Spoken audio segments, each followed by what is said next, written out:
Hello, and welcome back to Story Time with Dottie.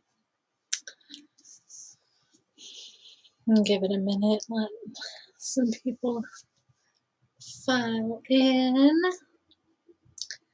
If you haven't noticed, I've been on break for, I don't know, a few weeks now. Just getting through, Christmas and the alleged New Year and whatnot. But I'm back tonight. So,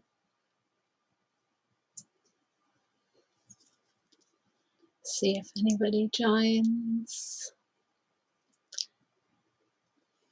When you're off, when you're on a schedule and then you go off that schedule for a while, people tend to find new streams to fill their time. So I hope that no one on my regulars haven't found a new stream on Wednesdays and are not getting notified. Hey, there's Kirk. Awesome. I'm here for you, Kirk. And yes, I am back. I took a couple week break like right before Christmas, and hey, Sue Finelli, team leader. But yeah, I took a couple week break, and now I'm back. So we're going to be starting our 6th book. Is right here. He always gets unsubscribed to my channel. Like literally every single week I see, Michelle L, subscribe to your channel. Like, good for you, Ray. Eric DeLeon, hello. So, trying to think what's been going on in like the last month. I was off work, and then I went back to work today for my start of season meeting, and then I found out that first, please tell us how your Christmas went, what you've been doing, my friend. Okay, well, my Christmas was very good. It was very nice, very enjoyable. I spent it with my mom and my granny and Trent. Hello, Clem Fandango. Yeah, the 4 of us had a very nice Christmas and got lots of stuff. And yeah, it was very nice. Very nice. I made some fudge. That was like the best ever. I just made some jam as well. I sent that to one of the bears that ordered some. I still have a couple jars of that left. And then I don't think the new year actually starts until the spring. Wouldn't make sense for the new year to start in the dead of winter. Anyway, the alleged new year came, and now it's 2022. And I decided to do a painting every day of 2022. And so I currently have quite a few paintings stacking up that I've done every day so far of this year, and it's going quite well. I'm learning a lot as an artist, and I was painting with acrylics, and now I've been painting with watercolor, and I'm having a lot of fun with that. And so yeah, then today I went back to work for my preseason meeting. My favorite Christmas present I got was blackberry jam from the last from my bush. So good. Nice. Yeah, I made blackberry jam out of my fresh blackberries this summer. Right now I've been using frozen fruit, which it works just fine, but nothing really tops a fresh blackberry. Anyway, I went to my garden or my meeting today for my garden job, and I was going to be starting back up at work tomorrow. And then I found out that my job is requiring that I get needle raped or nose rape tested every week, and I'm not going to do either of those options. So I quit. So I now don't have a job yet again. But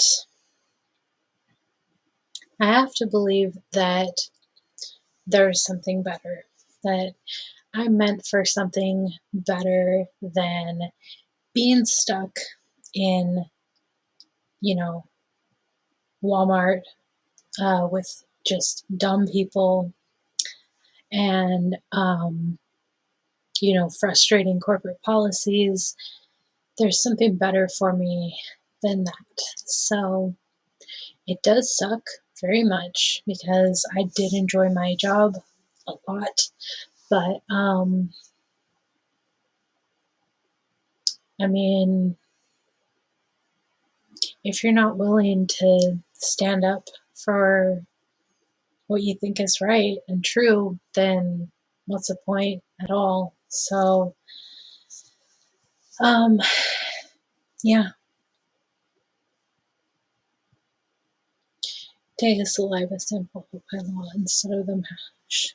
And keep up your nose by law there to accept. Yeah, I don't care. I'm not going to be tested every week. I'm not going to do it. I don't care. I'm not going to do it. They don't have any right to force any of this shit on us. So, no. Did you go to that Flat Earth meetup a few weeks ago? Oh, you mean the meetup that I hosted? Or I did not go to Flatlantic 2, if you're asking about that one. But I did host a meetup on December 18th. It was a winter solstice meetup. We went to a restaurant in Olympia called the Farm Boy, and it was very good, very tasty. The staff was very friendly, really awesome. She really liked having us there. That restaurant has been uh, in a battle with the state over the masks and whatnot, which a couple of the employees were wearing them, but it seemed like, hey, Barbara Zena Bear, it was good, thank you. So it seemed like that place was just kind of like optional. Like they didn't care at all that my whole meetup party wasn't wearing them. And yeah, they didn't care that other people weren't wearing them. So yeah, it was a pretty good place. And I had 21 people come out to that meetup. Mark Sargent was there. Met a few new people. Met a few people that I have met before. A couple people who've come to other meetups that I've hosted. 7-Eleven Lucas, what's up? Um, but yeah, it was a very good meetup. And then so we were at the restaurant for a couple hours, and then like everybody had eaten, and then we just kind of wanted to clear out of there to open up the restaurant for other people because we had taken over most of their dining room. Yeah, most of it. Oh, chat's going too fast. Let me get it.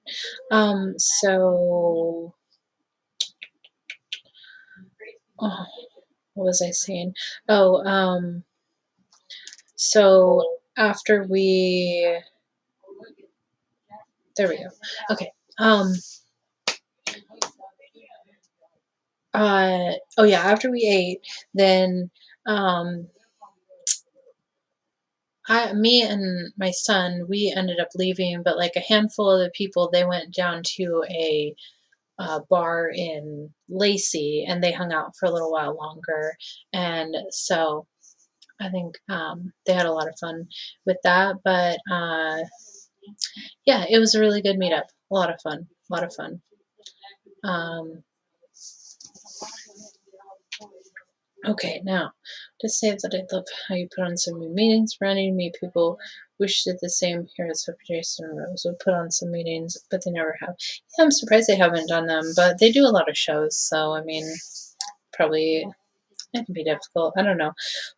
Um, But yeah, I like hosting meetups. They're really fun. And so I'm having a birthday party for my son at the end of this month, and I had someone contact me on the Flat Earth Sun, Moon, and Zodiac Clock app, and he was asking about that, and I was like, well, I mean, you're more than welcome to come out if you have children. It's not like a normal meetup, it's like a birthday party for a 10-year-old. So it'd be weird if there's like nothing but adults there. But he understood. He was cool. And I was like, well, I'm going to have a meetup in February, so definitely come out to that. I just have to pick a date.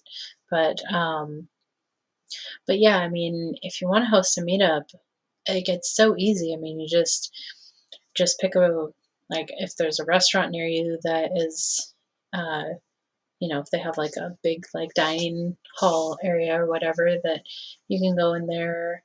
You can do it that way, or you can pick a park near you. And I mean, all you have to do is give people a month notice or whatever, and just talk about it like as much as you can. Really, just let people know, hey, this date, this time, and this place, and people will show up. So it's a really good time. I've hosted 5 meetups, and yeah, they've all been a really, really good time. Really a lot of fun. So yeah, a little bit disappointed about my job, but it is what it is. My nose always itches when I'm on a live stream, so it's just rough. But yeah, I'm just gonna try and do something else. I don't know, maybe I'll like find an art show near me and I can sell my paintings. I don't know. Or like I could sell jam, or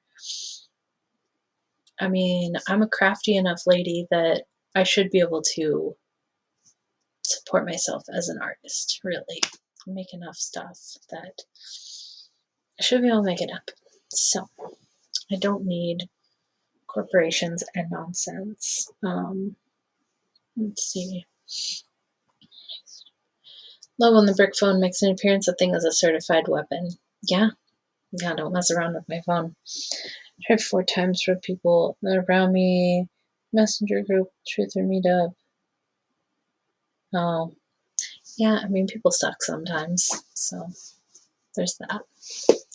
There's that. Peace out. 7-Eleven, Lucas. Give me 1 sec.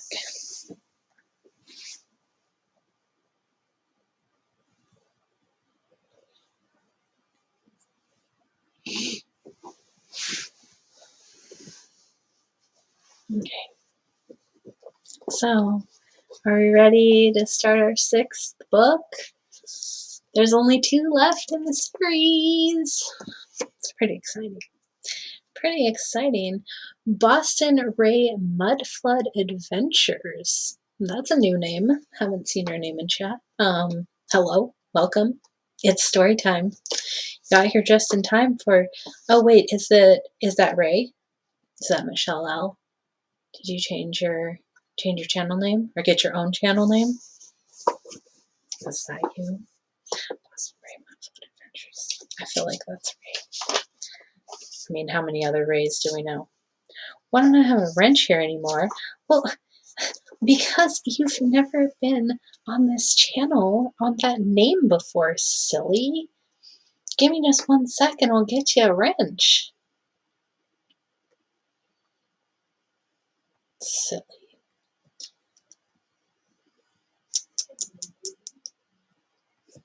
What do you mean I don't have a wrench? So funny. Like, you have to be in chat to be given a wrench. It's not just grandfathered in through your million channels. So funny. Okay, there we go. Got your own channel. Really, really moving up in the world. Awesome. There we go. Now you have a wrench. Look at that. It has been a while. Yes, I've been on, I guess vacation. Just vacation from streaming, really. I've just been at home, not working. And now I'm unemployed yet again. So, yay. Okay, well, we're on book number 7, The Silver Chair. Wait, there it is. The Silver Chair in the Chronicles of Narnia series. Okay, well, let's do this.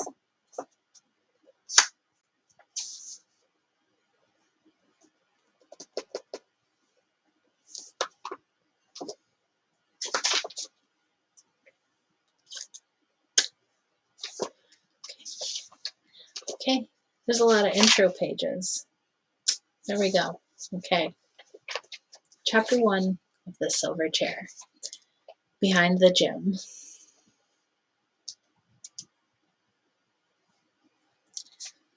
I don't know what angle I'm trying to get at right now. I just can't get it. We'll figure it out.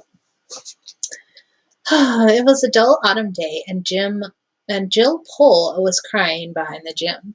She was crying because they had been bullying her. This is not going to be a school story, so I shall say as little as possible about Jill's school, which is not a pleasant subject. It was co-educational, a school for both boys and girls. What used to be called a mixed school, some said it was not nearly so mixed as the minds of the people who ran it. These people had the idea that boys and girls should be allowed to do what they liked. And unfortunately, 10 or 15 of the biggest boys and girls liked what 10 or 15 of the biggest boys and girls liked best was bullying the others. All sorts of things, horrid things, went on which at an ordinary school would have been found out and stopped in half a term. But at this school they weren't. Or even if they were, the people who did them were not expelled or punished. The head said they were interesting physiological cases and sent for them and talked to them for hours. And if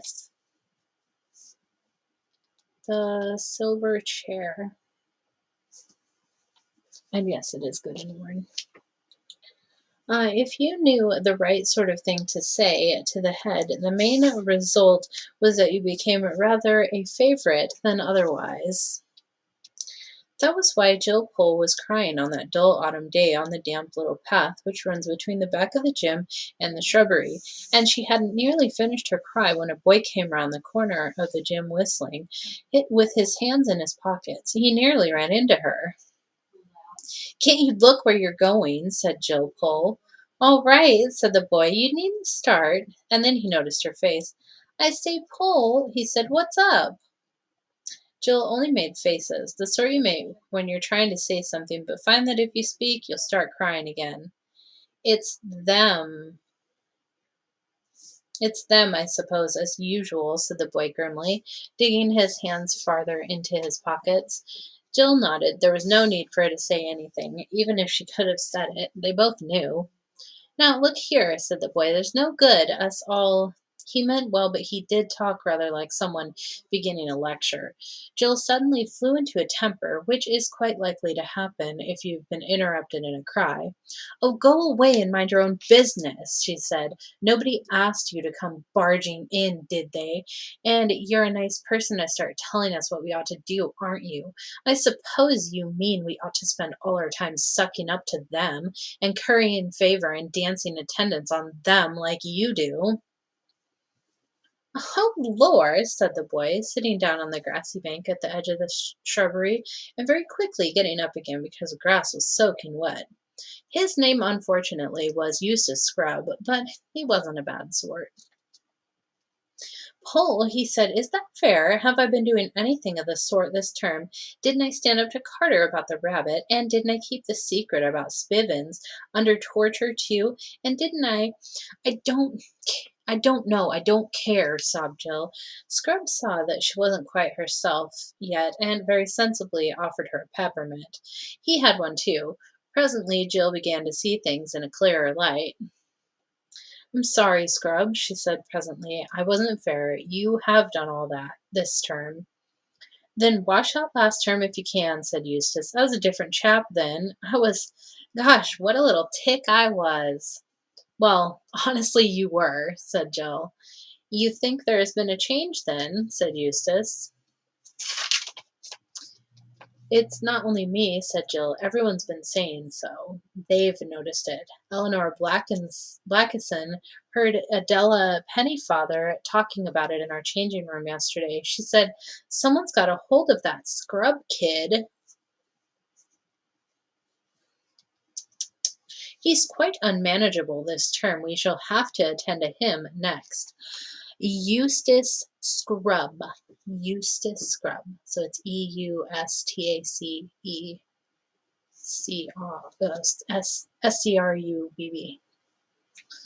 Wasn't ready for the spelling bee.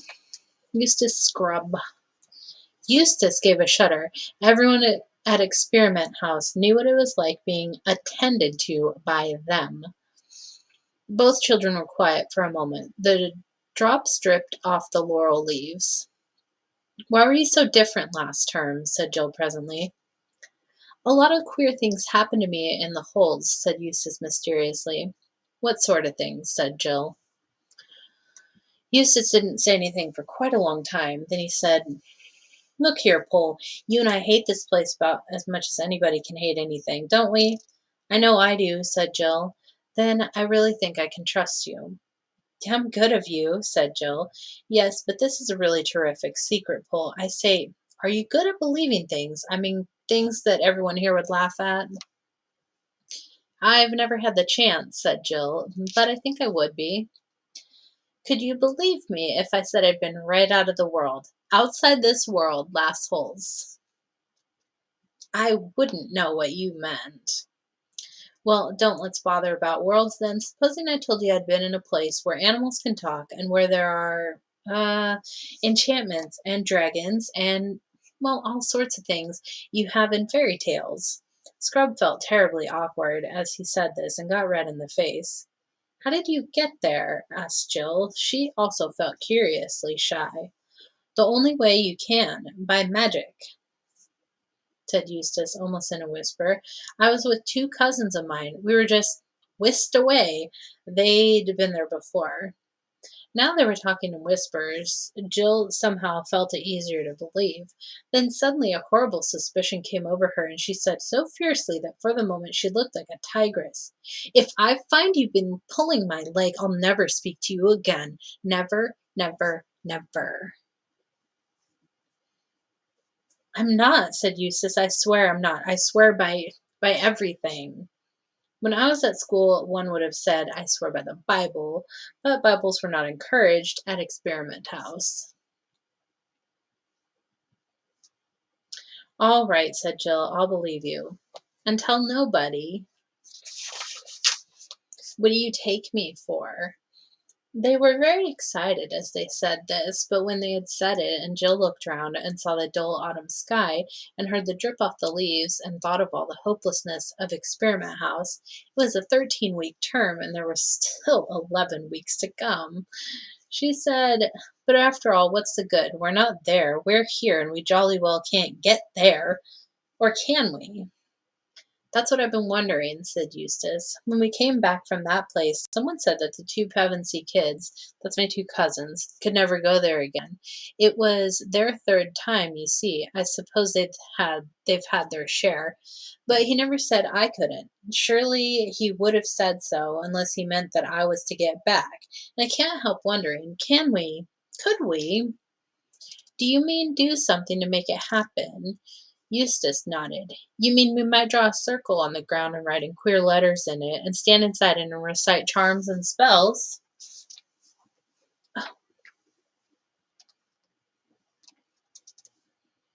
Well, said Eustace after he had thought hard for a bit, I believe that was the sort of thing I was thinking of, though I never did it. But now that it comes to the point, I've an idea that all those circles and things are rather rot. I don't think we'd like them. It would look as if we thought we could make him do things, but really we can only ask him. Who is this person you keep on talking about? They call him Aslan in that place, said Eustace. What a curious name. Not half so curious as himself, said Eustace solemnly. Well, let's get on. It can't do any harm just asking. Let's stand side by side like this, and we'll hold out our arms in front of us, and with the palms down like they did in Ramandu's island. Whose island? I'll tell you about that another time, and he might like us to face the east. Let's see, where is the east? I don't know, said Jill. It's an extraordinary thing about girls that they never know the points of a compass, said Eustace.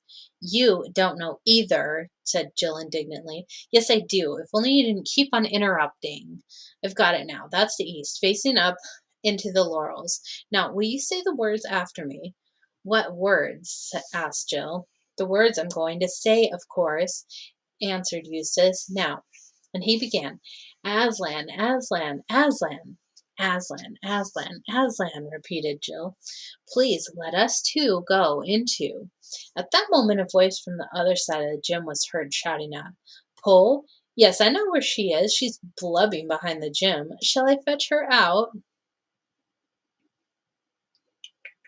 Jill and Eustace gave one glance at each other, dived under the laurels, and began scrambling up the steep, earthy slope of the shrubbery at a speed which did get them great credit. Owing to the curious methods of teaching at Experiment House, one did not learn much French or maths or Latin or things of that sort, but one did learn a lot about getting away quickly and quietly when they were looking for one. After about a minute's scramble, they stopped to listen, and knew by the noises they heard that they were being followed. If only the door was open again, said Scrub, as they went on, and Jill nodded. For at the top of the shrubbery was a high stone wall, and in that wall a door by which you could get out on to open more. This door was nearly always locked, but there had been times when people had found it open, or perhaps there had been only one time.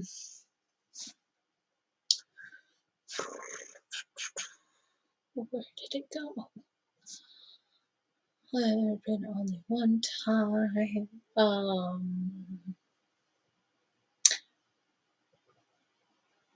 But you may imagine how the memory of even one time kept people hoping and trying the door, for if it should happen to be unlocked, it would be a splendid way of getting outside the school grounds without being seen.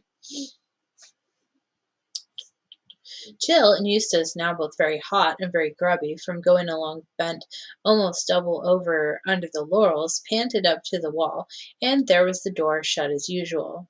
It's sure to be no good, said Eustace, with his hand on the handle, and then, oh, by gum! For the handle turned and the door opened.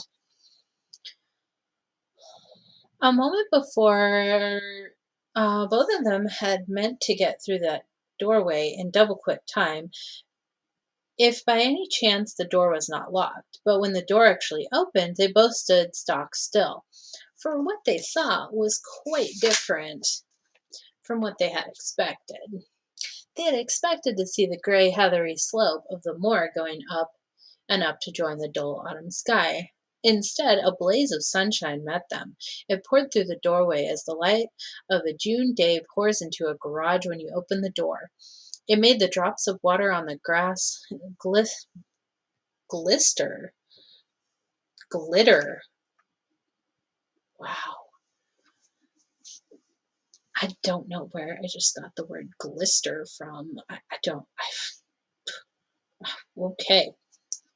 Anyway, it made the drops of water on the grass glitter like beads and showed up the dirtiness of Jill's tear-stained face, and the sunlight was coming from what certainly did look like a different world, what they could see of it. They saw smooth turf, smoother and brighter than Jill had ever seen, and blue sky, and darting to and fro, things so bright that they might have been jewels or huge butterflies.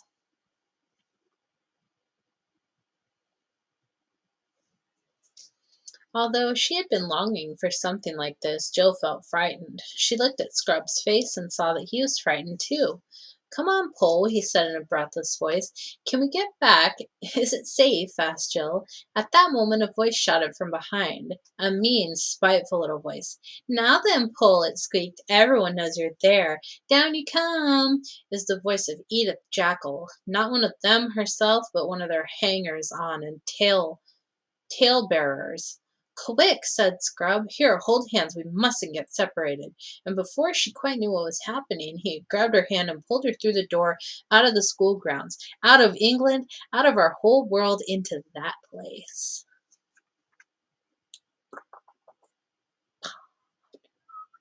Never heard so many adjectives, adverbs, metaphors in a chapter of a book in my life. I had a spinning.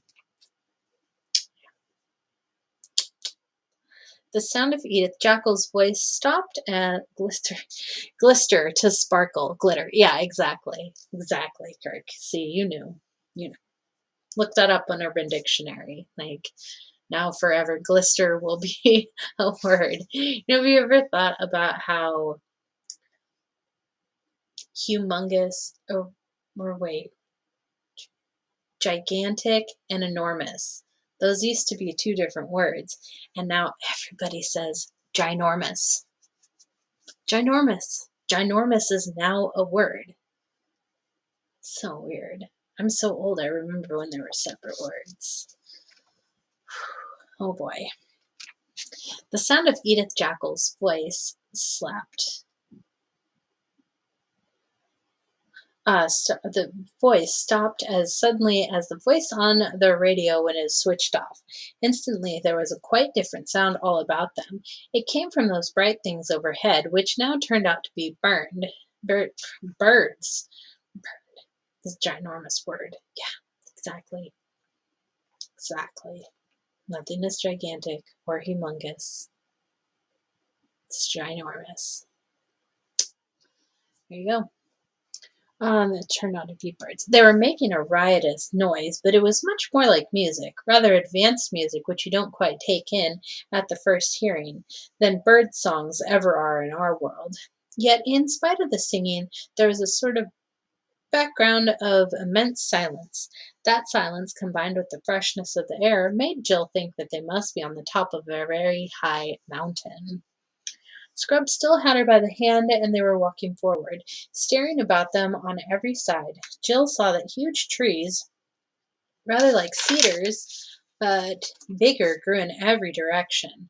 But as they did not grow close together and there was no undergrowth, this did not prevent one from seeing a long way into the forest, to left and right. And as far as Jill's eye could reach, it was all the same.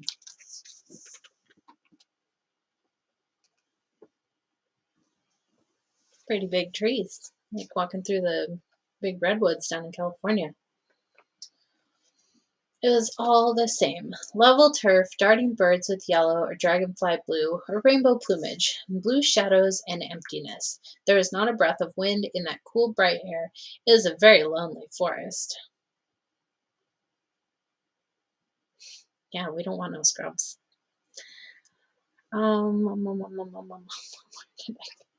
Right ahead there were no trees, only blue sky. They went straight on without speaking till suddenly Jill heard Scrub say, "Look out!" and felt herself jerked back. They were at the very edge of a cliff. Jill was one of those lucky people who have a good head for heights. She didn't mind in the least standing on the edge of a precipice. She was rather annoyed with Scrub for pulling her back. "Just as if I was a kid," she said, and she wrenched her hand out of his. When she saw how very white he had turned, she despised him. "What's the matter?" she said, and to show that she was not afraid, she stood very near the edge indeed, in fact a good deal nearer than even she liked. Then she looked down. She now realized that Scrub had some excuse for looking white, for no cliff in our world is to be compared with this. Imagine yourself at the top of the very highest cliff you know, and imagine yourself looking down to the very bottom. And then imagine that the precipice goes on below that, as far again, 10 times as far, 20 times as far. And when you've looked down all that distance, imagine little white things that might at first glance be mistaken for sheep, but presently you realize that they are clouds. not like wreaths of mist, but the enormous white puffy clouds, which are themselves as big as most mountains. And at last, in between those clouds, you get your first glimpse of the real bottom, so far away that you can't make out whether it's field or wood or land or water, farther below those clouds than you are above them. Jill stared at it. Then she thought that perhaps, after all, she would step back a foot or so from the edge, but she didn't like to for fear of what Scrub would think. Then she suddenly decided that she didn't care what he thought, and that she would jolly well get away from that horrible edge and never laugh at anyone for not liking heights again. But when she tried to move, she found she couldn't. Her legs seemed to have turned into putty. Everything was swimming before her eyes. "What are you doing, Pole? Come back, you blithering little idiot!" shouted Scrub, but his voice seemed to be coming from a long way off. She felt him grabbing at her, but by now she had no control over her own arms and legs. There was a moment's struggling on the cliff's edge. Jill was too frightened and dizzy to know quite what she was doing, but two things she remembered as long as she lived. They often came back to her in dreams. One was that she had wrenched herself from Scrub's clutches. The other was that at the same moment Scrub himself, with a terrified scream, had lost his balance and gone hurtling to the depths. Eustace gets a rough time, man. I mean, last book he turned into a dragon because he was being such a sniveling little greedy dragon. Now he gets thrown off a cliff. I mean, oh, and there's a picture. There's a picture. Look at that. Look at that. She's just gonna stand there. She's gonna stand there. Just throw him over the cliff. I mean, it's an accident. Anyone could just fall off a cliff.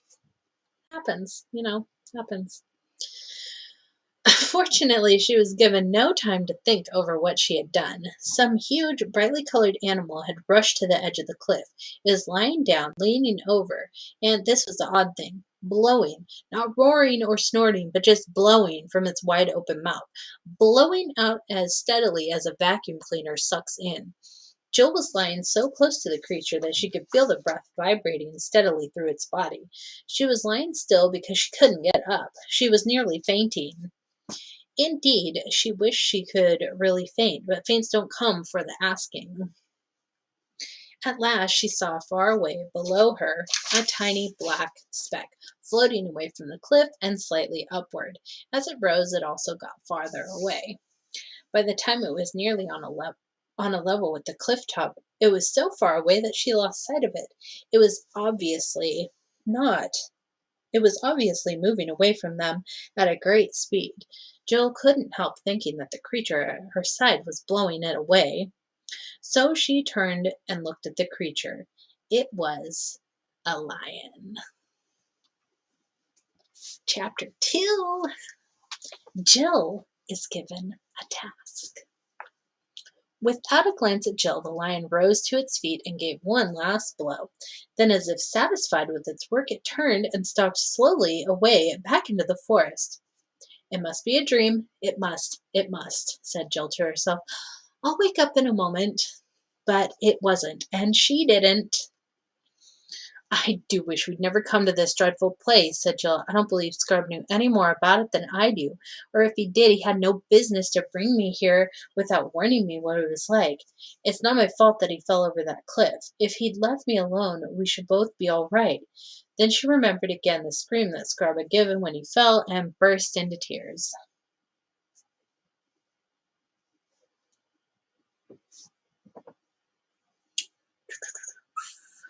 Crying is all right in its way while it lasts, but you have to stop sooner or later, and then you still have to decide what to do. When Jill stopped, she found she was dreadfully thirsty. She had been lying down.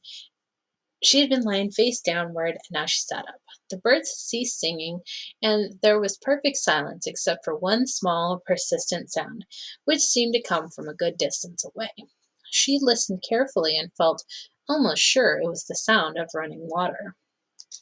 Jill got up and looked round her very carefully. There was no sign of the lion, but there were so many trees about that it might easily be quite close without her seeing it. For all she knew, there might be several lions. But her thirst was very bad now, and she plucked up her courage to go and look for that running water. She went on tiptoes, stealing cautiously from tree to tree, and stopping to peer round her at every step.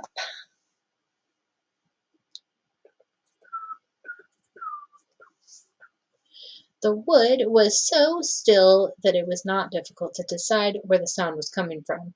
It grew clearer every moment, and sooner than she expected, she came to an open glade and saw the stream, bright as glass, running across the turf a stone's throw away from her. But although the sight of the water made her feel 10 times thirstier than before, she didn't rush forward and drink. She stood as still as if she had been turned into stone, with her mouth wide open.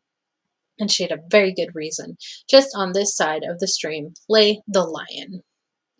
It lay with its head raised and its 2 forepaws out in front of it, like the lions of Trafalgar Square. She knew at once that it had seen her, for its eyes looked straight into hers for a moment and then turned away, as if it knew her quite well and didn't think much of her. If I run away, it'll be after me in a second, thought Jill. If I go on, I shall run straight into its mouth. Anyway, she couldn't have moved if she had tried, and she couldn't take her eyes off it. How long this lasted, she couldn't be sure. It seemed like hours, and the thirst became so bad that she almost felt she would not mind being eaten by the lion if only she could be sure of getting a mouthful of water first. If you're thirsty, you may drink. They were the first words she had heard since Scrub had spoken to her on the edge of the cliff. For a second she stared here and there, wondering who had spoken. Then the voice said again, "If you are thirsty, come and drink." And of course, she remembered what Scrub had said about animals talking in that other world, and realized that it was the lion speaking. "Hey, Zulu One, what's up?" I mean, I wouldn't be surprised if everyone is sleeping. Normally kind of relaxing this time of night. Anyway, she had seen its lips move this time, and the voice was not like a man's. It was deeper, wilder, and stronger, a sort of heavy golden voice. It did not make her any less frightened than she had been before, but it made her frightened in a rather different way. "Are you not thirsty?" said the lion. "I'm dying of thirst," said Jill. "Then drink," said the lion. Would you mind going away while I do?" asked Jill. The lion answered this only by a look and a very low growl, and as Jill gazed at its motionless bulk, she realized that she might as well have asked the whole mountain to move aside for her convenience. The delicious rippling noise of the stream was driving her nearly frantic. "Will you promise not to do anything to me if I come?" said Jill. "I promise, and I make no promise," said the lion. Jill was so thirsty now that without noticing it, she had come a step nearer. "Do you eat girls?" she said.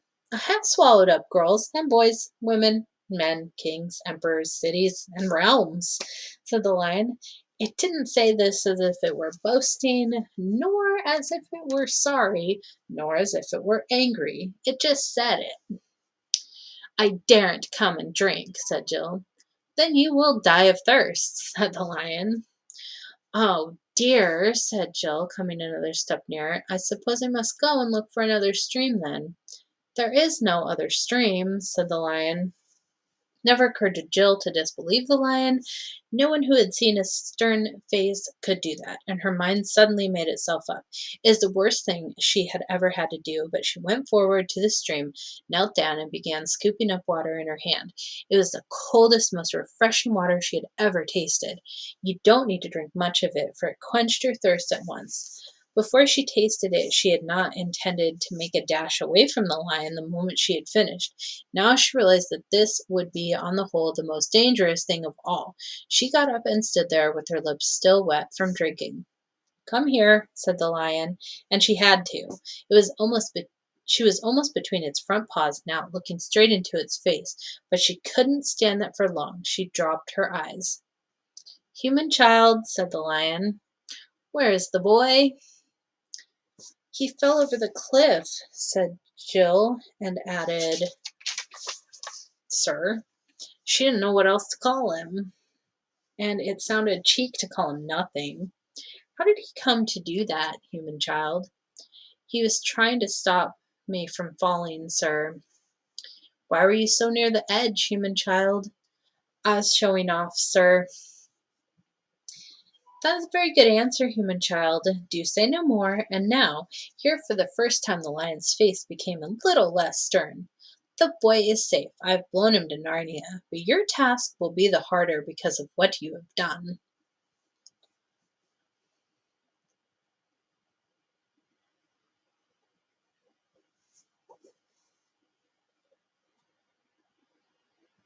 Thank you, Barbarina Bear.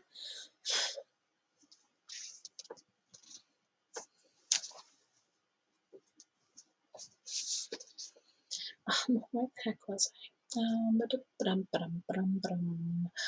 Please, what task, sir?" asked Jill. "The task for which I called you and him here out of your own world." This puzzled Jill very much. "It's mistaking me for someone else," she thought. She didn't dare to tell the lion this, though she felt things would get into a dreadful muddle unless she did. "Speak your thought, human child," said the lion. "I was wondering, could there be some mistake? Because nobody called me in Scrub, you know. It was we who asked to come here. Scrub said we were to call to somebody. It was a name I wouldn't know, and perhaps the somebody would let us in, and we did, and then we found the door open. You would not have called to me unless I had been calling to you," said the lion. "Then you are somebody, sir," said Jill. "I am, and now you hear your task. Far from here in the land of Narnia there lives an aged king who is sad because he has no prince of his blood to be king after him. He has no heir because his only son was stolen from him many years ago, and no one in Narnia knows where that prince went or whether he is still alive. But he is. I lay on you this command, that you seek the lost prince until either you have found him and brought him to his father's house, or else die in the attempt, or else gone back to your own world." "How, please?" asked Jill. "I will tell you, child," said the lion. "There are signs by which I will guide you in your quest. First, as soon as the boy Eustace sets foot in Narnia, he will meet an old and dear friend. He must greet that friend at once. If he does, you will both have good health. Second, you must journey out of Narnia to the north till you come to the ruined city of the ancient giants. Third, you shall find a writing on a stone in that ruined city, and you must do what that writing tells you. Fourth, you will know the lost prince, if you find him, by this, that he will be the first person you have met in your travels who will ask you to do something in my name, in the name of Aslan." As the lion seemed to have finished, Jill thought she should say something, so she said, "Thank you very much. I see." "Child," said Aslan in a gentler voice than he had yet used, "perhaps you do not see quite as well as you think, but the first step is to remember. Repeat to me in order the 4 signs." Jill tried and didn't get them quite right, so the lion corrected her and made her repeat them again and again till she could say them perfectly. He was very patient over this, so that when it was done, Jill plucked up courage to ask, "Please, how am I to get to Narnia?" "On my breath," said the lion. "I will blow you into the west of the world, as I blew Eustace." "Shall I catch him in time to tell him the first sign? But I suppose it won't matter. If he sees an old friend, he's sure to go and speak to him, isn't he?" "You will have no time to spare," said the lion. "That is why I must send you at once. Come, walk before me to the edge of the cliff." Jill remembered very well that if there was no time to spare, that was her own fault. If I hadn't made such a fool of myself, Scrub and I would have been going together, and he'd have heard all the instructions as well as me, she thought. So she did as she was told. It was very alarming walking back to the edge of the cliff, especially as the lion did not walk with her but behind her, making no noise on his soft paws. But long before she had gotten anywhere near the edge, the voice behind her said, "Stand still, in a moment I will blow. But first, remember the signs. Say them to yourself when you wake in the morning and when you lie down at night, when you wake in the middle of the night. And whatever strange things may happen to you, let nothing turn your mind from following the signs. And secondly, I give you a warning. Here on the mountain I have spoken to you clearly. I will not often do so down in Narnia. Here on the mountain the air is clear and your mind is clear. As you drop down into Narnia, the air will thicken. Take great care that it does not confuse your mind. And the signs which you have learned here will not look at all as you expect them to look when you meet them there. That is why it is so important to know them by heart and pay no attention to appearances. Remember the signs and believe the signs. Nothing else matters. And now, daughter of Eve, farewell." The voice had been growing softer toward the end of this speech, and now it faded away altogether. Jill looked behind her. To her astonishment, she saw the cliff already more than 100 yards behind her, and the lion himself a speck of bright gold on the edge of it. She had been setting her teeth and clenching her fist for a terrible blast of lion's breath, but the breath had been really so gentle that she had not even noticed the moment of which she left earth. And now there was nothing but air for thousands upon thousands of feet below her. She felt frightened only for a second. For one thing, the world beneath her was so very far away that it seemed to have nothing to do with her. For another, floating on the breath of the lion was so extremely comfortable. She found she could lie on her back or on her face or twist any way she pleased, just as you can in water if you've learned to float really well. And because she was moving at the same pace as the breath, there was no wind, and the air seemed beautifully warm. It was not in the least like being in an airplane because there was no noise and no vibration. If Jill had ever been in a balloon, she might have thought it more like that, only better. When she looked back now, when she looked back now, she could take in for the first time the real size of the mountain she was leaving. She wondered why a mountain so huge as that was now covered with snow and ice. But I suppose all that sort of thing is different in this world, thought Jill. And then she looked below her, but she was so high that she couldn't make out whether she was floating over land or sea, nor what speed she was going at. "By Jove, the signs!" said Jill suddenly. "I'd better repeat them." She was in a panic for a second or two, but she found she could still say them all correctly. "So that's all right," she said, and lay back on the air as if it was a sofa, with a sigh of contentment. "Well, I do declare," said Jill to herself some hours later, "I've been asleep. Fancy sleeping on air. I wonder if anyone's done it before. I don't suppose they have. Oh, bother, Scrub probably has. On this same journey, a little bit before me. Let's see what it looks like down below." What it looked like was an enormous, very dark blue plain. There were no hills to be seen, but there were biggish white things moving slowly across it. "Those must be clouds," she thought, "but far bigger than the ones we saw from the cliff. I suppose they're bigger because they're nearer. I must be getting lower. Bother the sun."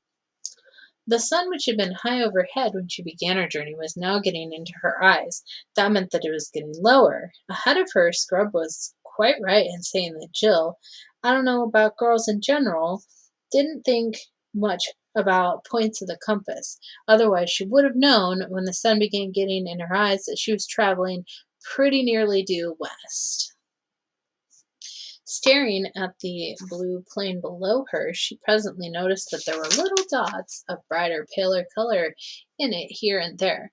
It's the sea, thought Jill. I do believe those are islands. And so they were. She might have felt rather jealous if she had known that some of them were islands which Scrub had seen from a ship's deck and even landed on. But she didn't know this. Then, later on, she began to see that there were little wrinkles on the blue flatness, little wrinkles which must be quite big ocean waves if you were down among them.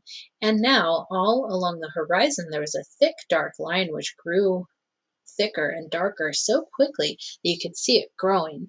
That was the first sign she had had of the great speed at which she was traveling, and she knew that the thickening line must be land.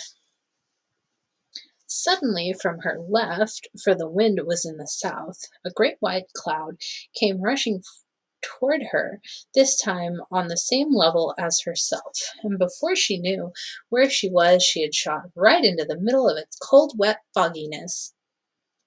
That took her breath away, but she was in it for only a moment. She came out blinking in the sunlight and found her clothes wet.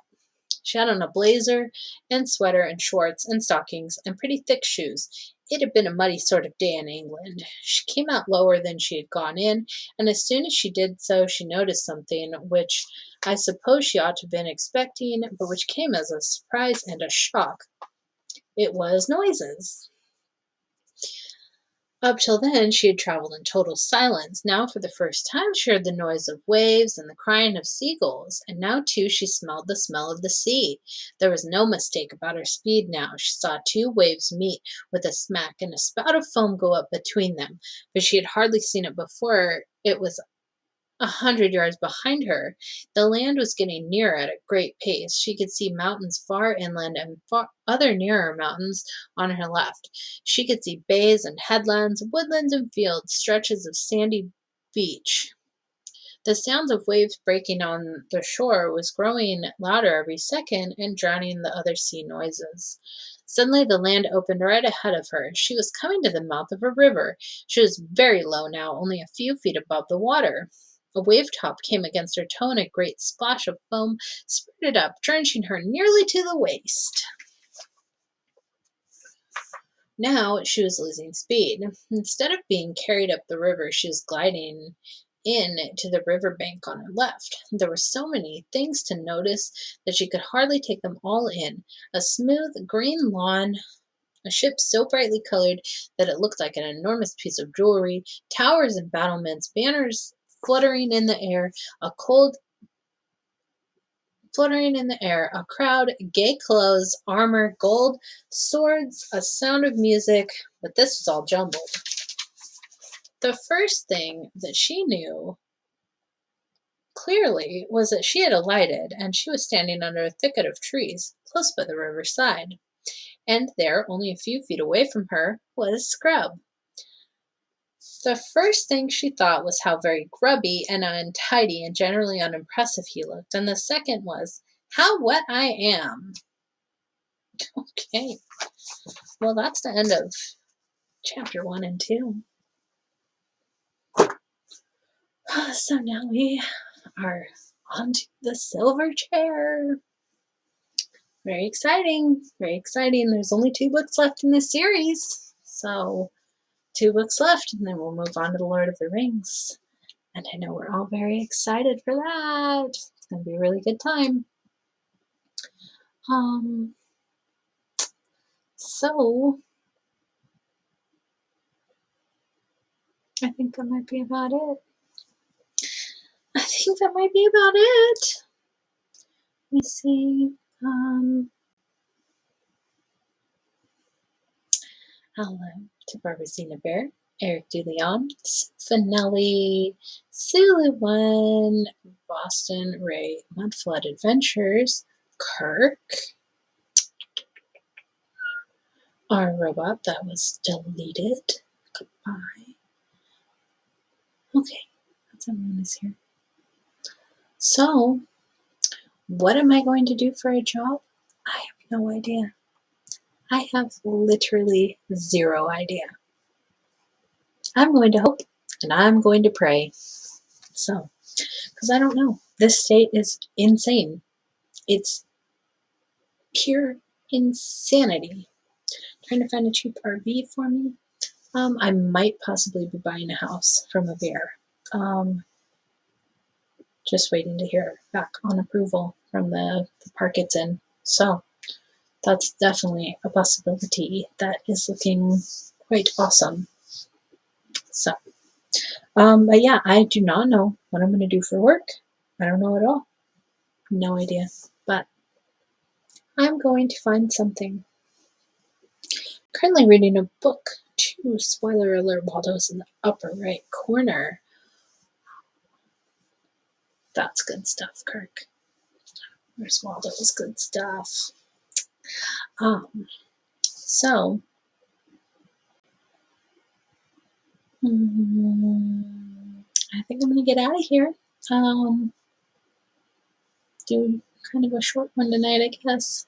Can I go live by Owens in Bertaria? Well, Bertaria is anywhere that you want it to be. Owen does not have the only Bertaria. That's what he encourages, is you make Bertaria where you are. So, that's what you got to do. Make your own Bertaria, because Bertaria is in your heart. So, you make it where you are. But I thank you all for joining me. And yeah, we're back at it. So we'll be back next Wednesday at 8. That's right. We all build our own Bertaria. Exactly. Bertaria lives in your heart. So anywhere that you are, you can have Bertaria. You can have Bertaria in the closet. That's pretty much it. But yeah, I thank you all for being here, and I'll see you all next week. So much love. I'll see y'all on the flat side. Bye bye. Much love.